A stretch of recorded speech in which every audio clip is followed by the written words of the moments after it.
Hey y'all. Yes, different setting. I'm in my closet, and please excuse it. I have to reorganize and figure out a new system. But this is Motivational Monday, and yes, it's later at night. Of course, for some reason, that just ends up being the time that I get to do this video. So I'm going to start with oh man, where is my Bible when I need it? Hold on. Oh, sorry, y'all. This new case that goes to the car attachment is kind of weird. It's not easy to hold in a hand like the other one. But funny, I tried to pull up the Bible app on my phone. Wouldn't load. Wouldn't load. Anyway, this is because, you all seen me post last week about going to the covering conference. And I wanted to share what Bishop Paul Morton spoke on. This is not what I have come up with, but it's something that I've learned from, and I just found it to be so profound is a word. But he came from Exodus 4, 1 through 5. And his topic was what's in your hand, right? And so Exodus 4, 1 through 5. Let me read that first and then I'll go ahead into it. It says, Moses answered, "What if they do not believe me or listen to me and say, the Lord did not appear to you?" Then the Lord said to him, "What is that in your hand?" "A staff," he replied. The Lord said, "Throw it on the ground." Moses threw it on the ground, and it became a snake, and he ran from it. Then the Lord said to him, "Reach out your hand and take it by the tail." So Moses reached out and took hold of the snake, and it turned back into a staff into his hand. "This," said the Lord, "is so that they may believe that the Lord, the God of their fathers, the God of Abraham, the God of Isaac, and the God of Jacob, has appeared to you." Seems, simple. God was like, "Let me show you something.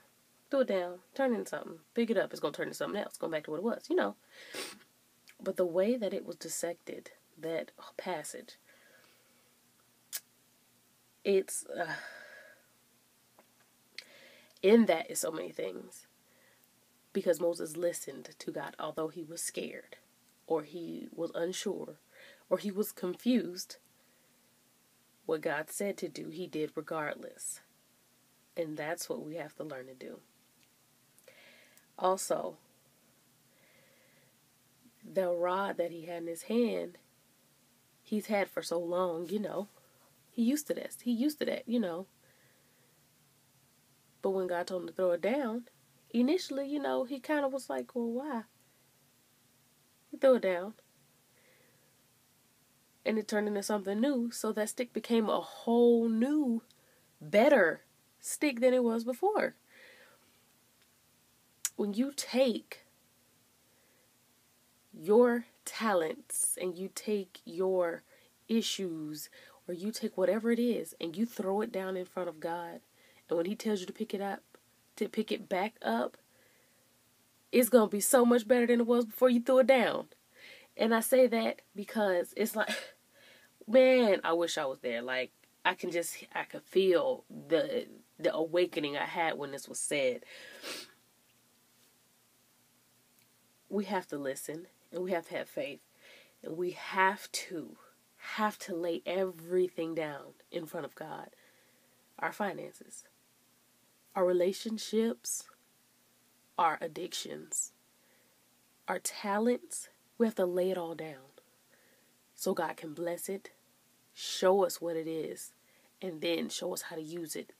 And we'll be able to pick it back up and go and be able to do those things that we were doing before, but with the glory of God and with such a better representation of God. I don't even know what else to say. Like, it's just your family. That's what's in relationships. Throw that down there. That marriage, put that down there in front of God. And when he tell you to pick it back up, he's going to give you some good instructions.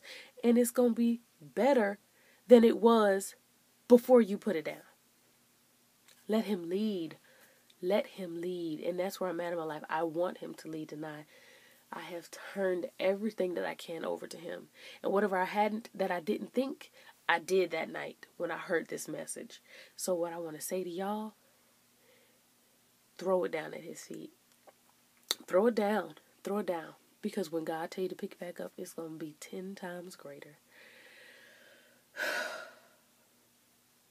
And there's another thing. Okay. You may not be able to pick those things back up either. Because God is going to show you the snake in it. It may not be what you think it is. It could be something that looks so good. Like that staff. It looked all strong and mighty. Like this is a twofold thing. It looked all strong and mighty, but he threw it down. It was a snake. It's just, let me get my mind together. Because God's going to point out what's really going on is what I'm saying. God is going to point it out. So that rod that you got in your hand, if it's, alcohol, throw it down.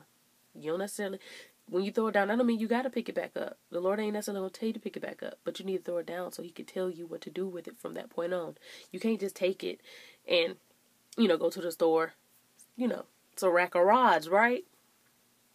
Different types of rods, just different types. They all have different stuff to do with it. You can't just pick it up and start doing stuff with it. You don't know what it's for. You got to ask the man that made the rods, what am I going to do with this? Here, sir, what is this for? Oh, okay, thank you. Now let me pick this back up so that I can use it properly. You get what I'm saying? I don't know. I be talking crazy. I know what I'm saying. If you don't know what I'm saying, I'm sorry. But you heard what I was saying in the beginning. Let God lead you, baby. Let God lead you. Throw it down. Throw it down. And don't be sad if you don't pick it up. That means you didn't need it. But if he lets you pick that thing back up, you better walk on with that staff. You better get going, and you better do it right. Again, I came from Exodus 4, 1 through 5. This was inspired by Bishop Morton. This was at the covering. Like I said, I'm just giving you all the details because somebody asked me what. I don't necessarily go to Divine Faith. I am a frequent visitor. I go to Mount Zion of Cary Park off Hollowell Park. I think it's Hollowell Parkway or Hollowell Highway. Hollowell Parkway off 285. We go to church way up there. But Divine Faith is around the corner from my house. And when they have events like that, I like to go and attend because we normally go to our church on Sunday. So weekly things or Wednesdays and Thursdays, we like to go and visit them because they have really good things happening over there. So now what's in your wallet? What's in your hand? Think about it.